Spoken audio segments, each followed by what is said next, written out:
Welcome to AV news.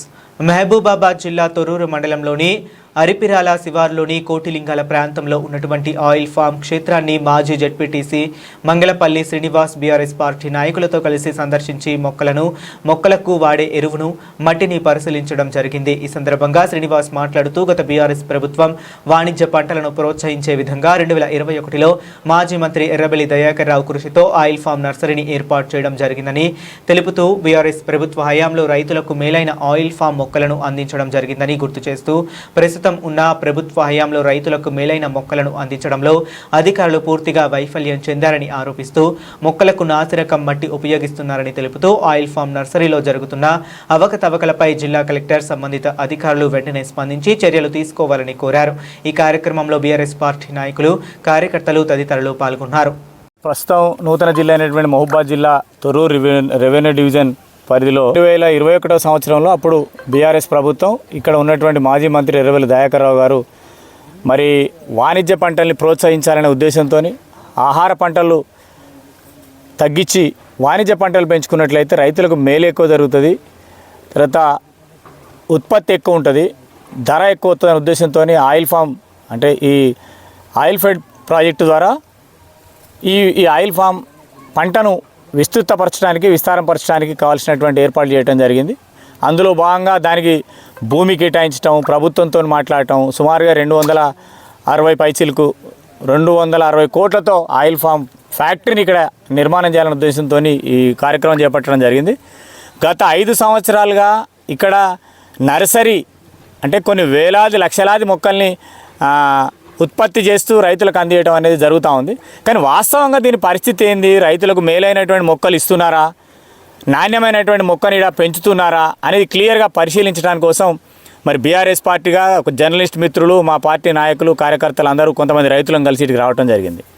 కానీ వాస్తవంగా ఇక్కడ ప్రతి సంవత్సరం 2 లక్షల పైచీలకు గింజల్ని తీసుకొచ్చి వేరే దేశం అంటే దక్షిణ అమెరికా నుంచి తెచ్చినటువంటి విత్తనాలు ఒక్కొక్క గింజకు 100 రూపాయలు అంటే సుమారుగా 2,10,000 మొక్కలు ఈ సంవత్సరం గింజలు తెచ్చినట్టుగా చెప్తా ఉన్నారు. అంటే 2,10,00,000 రూపాయలు విలువైనటువంటి దీంట్లో ఎన్ని కమిషన్లు పోయినాయి, ఎన్ని దళారీలు పోయినరు, ఏ కంపెనీ ఇచ్చిందో క్లారిటీ లేదు.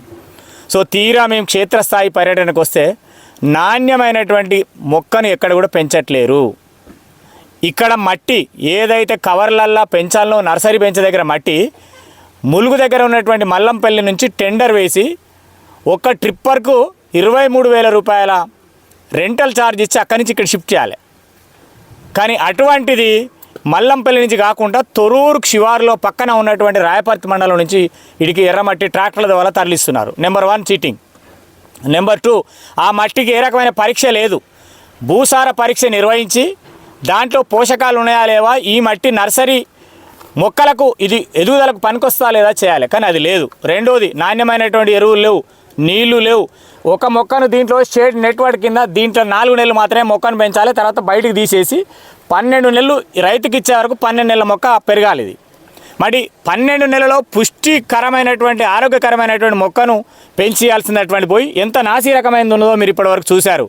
వర్మి కంపోస్టు నాసి, గింజలు నాసి, నీళ్లు నాసి రకం, ఇక్కడ మట్టి నాసి రకం, ఎరువులు నాసి రకం, ఇక్కడ ఏ రకమైనటువంటి యాజమాన్య పద్ధతులు లేవు. వీరు ఎవరు సైంటిస్ట్ సలహా తీసుకుంటున్నారో, దీన్ని ఎవరు పర్యవేక్షణ చేస్తారో మొత్తం అవినీతిమయమైంది. ఇట్లాంటి నాసి రకమైనటువంటి మొక్కలు రైతులకు ఇవ్వటం వల్ల ఏ రకంగా మేలైనటువంటి పంటను పండిస్తాడు?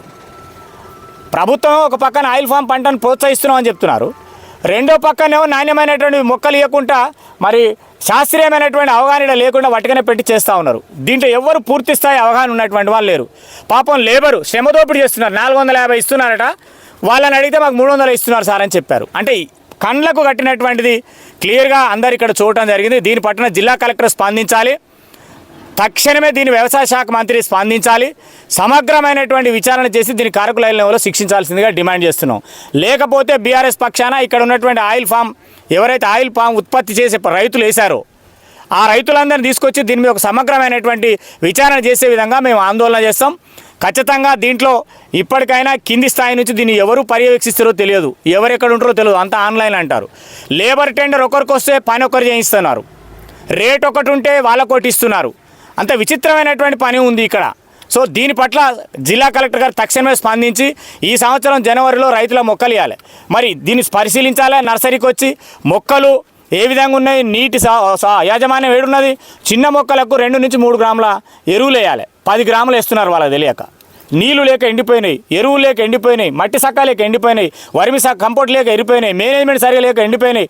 అనేక రకాల అవినీతి ఉంది, తప్పుదా పని ఉన్నాయి. వీటి పక్కన తక్షణం దీనిపైన విచారణ చేసి కలెక్టర్ గారు చర్య తీసుకోవాల్సిందిగా డిమాండ్ చేస్తున్నాం.